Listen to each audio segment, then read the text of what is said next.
What's up guys, Bijuu 108 here, and I'm here to bring you a new recommendations video. Today's recommendation is very close to my heart. It's one of the first ever animes I ever watched as a kid, and yeah, the anime I'm going to be talking about today was specifically anime and manga.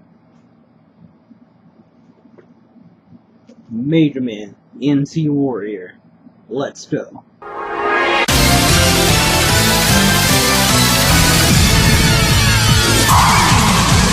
未来へと旅を乗れ絶え間ない光で答え探し続けよ加速するスピードでどこまでも行けるよ風を突き抜けて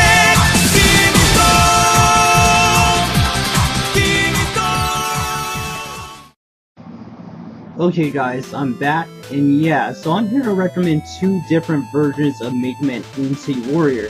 Now there is the manga, which I own, and one thing I want to state before I get into the manga is that it is out of print, so it might cost a little bit to actually buy the manga, so I do suggest reading it online, because like I said, it's out of print and it will be pretty hard to find.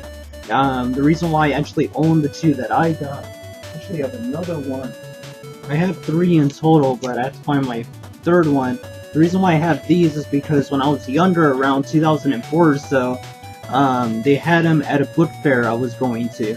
So I got pretty lucky, and you know, I had no idea that in the future they would be out of print, so I got a real lucky streak right there. Real lucky break. But yeah, so basically guys, Megaman NT Warrior is a spin-off series of Megaman the video game, if y'all are familiar with that character. And yeah, in this story, this manga series, basically we have our main character, Lan Hikari, and his net navvy, Megaman. And basically they live in a futuristic world where wars and stuff like that are settled by net battling. It's a type of cyberspace battles that you use avatars that fight for your amusement pretty much. So it's a whole different type of world, and there are criminal organizations. The biggest criminal organization in this story is World 3, whose leader is Dr. Wily. For those that play the Megaman games, they know who he is. But you know, all the characters from the original Megaman series are pretty much reinvented in this spin-off series. And you know, it's a pretty fun series. It has a lot of comedy moments. The action is well drawn, and it's very goofy. It's very Dragon Ball-like. If y'all are familiar with Dragon Ball, you'll probably enjoy this series as well. I would say more like One Piece, how goofy it can get. Same thing with Megaman NT Warrior. And you know, this was my first introduction into manga, believe it or not. Naruto, as you can tell from the back of me, is my favorite series of all time. It's the manga series I've collected the most for. I love this series, but my true roots go all the way back to Megaman NT Warrior. And I thought, you know, I was really scratching my head. I was thinking, what recommendation should I do for this week? For my second one ever. And I thought, I'm going to do Megaman NT Warrior because it just holds a very special place in my heart. Now, is it the best written series? No. It's goofy. It's for kids. Don't go into the series expecting it to be well written. It's just a good time. But, you know, I'm not going to get too much into the manga because more than likely you're not going to be able to read it. I'm not sure if they have it online or not, like scans, so I'm going to talk more about the anime. Now, the anime, you can watch it at Kiss Anime, you know, any other illegal streaming site or whatever you use. You'll be able to find Megaman NT Warrior.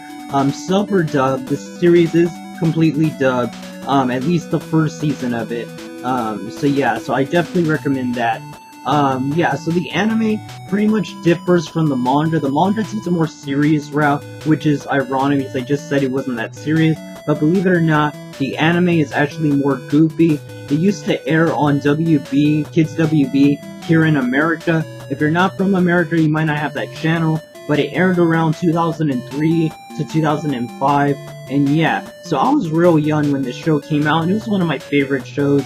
And you know, just recently this year, I decided to go back and rewatch some of the episodes. And, you know, it kind of holds up. It isn't that serious. Its first, I would say, 12 episodes, 10 episodes, is pretty much set up, just like we're seeing with the Boruto series. It has a lot of setup.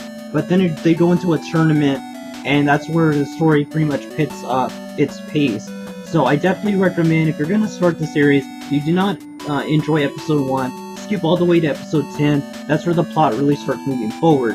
And yeah, you have some very interesting characters on this show. You have Lan Hikari, which is our main character. He's 10 years old, and pretty much his father is out in the world creating stuff. He works with the military, I believe. And then you have his friends, which are like Meilu, which is his friend that's a girl. You have Mai, or Yai, I believe her name is, and she's the rich girl in school. You have Dex, which is like the bully. He's the overweight bully. And yeah, a lot of stereotypes that you would see in a show like Pokemon or Digimon, stuff like that, very kiddie. That's what you're gonna see in Megaman Instinct Warrior. It pretty much was like part of that group, that type of cartoon for kids here in America. And yeah, this is an anime though. You know, they did Americanize a lot of stuff when they brought it here to the States. So if you watch the dub, expect a lot of changes, but if you don't have to do that, you can watch it in sub. And yeah, I've seen pretty much both. I've seen some of the sub. I'm more of a dub guy for this anime in particular. And yeah, I'm more of a sub guy for most animes, but for this anime, I do recommend watching the dub. The same with Yu Yu Hakusho, Dragon Ball Z, stuff like that. This one, I really enjoyed the dub of it. Yeah, some real quick things to note, guys. The battles for the first 10 episodes are very one-sided, and don't expect the whole series to be following that pattern, because like I said, after episode 10, the pace starts picking up, and yeah, it's just overall an enjoyable ride, guys. Like I said, if I had to give a rating to this anime, I would give it like a C+. It's nothing great, it's pretty cheesy, and it is dated.